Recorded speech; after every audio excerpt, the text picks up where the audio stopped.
नमस्कार। आप सुन रहे हैं द माइथोलॉजी रेडियो और आज के इस पॉडकास्ट में बात करवा चौथ की उस कथा की जो द्रौपदी को भगवान श्री कृष्ण ने सुनाई थी। एक साहूकार के 7 लड़के और एक लड़की थी। एक बार कार्तिक मास की कृष्ण पक्ष की चतुर्थी तिथि को सेठानी सहित उसकी 7 बहुएं और उसकी बेटी ने भी करवा चौथ का व्रत रखा। रात्रि के समय जब साहूकार के सभी लड़के भोजन करने बैठे तो उन्होंने अपनी बहन से भी भोजन कर लेने को कहा। इस पर बहन ने कहा, भाई अभी चांद नहीं निकला है, चांद के निकलने पर उसे अर्घ देकर ही मैं आज भोजन करूंगी। साहूकार के बेटे अपनी बहन से बहुत प्रेम करते थे। उन्हें अपनी बहन का भूख से व्याकुल चेहरा देख बेहद दुख हुआ। साहूकार के बेटे नगर के बाहर चले गए और वहां एक पेड़ पर चढ़कर अग्नि जला दी। घर वापस आकर उन्होंने अपनी बहन से कहा, देखो बहन, चांद निकल आया है, अब तुम उन्हें अर्घ देकर भोजन ग्रहण करो।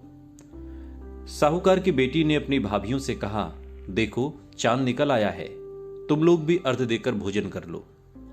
ननद की बात सुनकर भाभियों ने कहा, बहन अभी चांद नहीं निकला है, तुम्हारे भाई धोखे से अग्नि जलाकर उसके प्रकाश को चांद के रूप में तुम्हें दिखा रही हैं। साहूकार की बेटी अपनी भाभियों की बात को अनसुनी करते हुए भाइयों द्वारा दिखाए गए चांद को अर्घ देकर भोजन कर लेती है। इस प्रकार करवा चौथ का व्रत भंग करने के कारण विघ्नहर्ता भगवान श्री गणेश साहूकार की लड़की पर अप्रसन्न हो गए। गणेश जी की अप्रसन्नता के कारण उस लड़की का पति बीमार पड़ गया और घर में बचा हुआ सारा धन उसकी बीमारी में लग गया।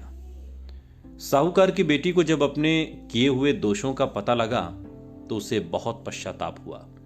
उसने गणेश जी से क्षमा प्रार्थना की और फिर से विधि विधान पूर्वक चतुर्थी का व्रत शुरू कर दिया। उसने उपस्थित सभी लोगों का श्रद्धानुसार आदर किया और तदुपरांत उसने आशीर्वाद ग्रहण किया।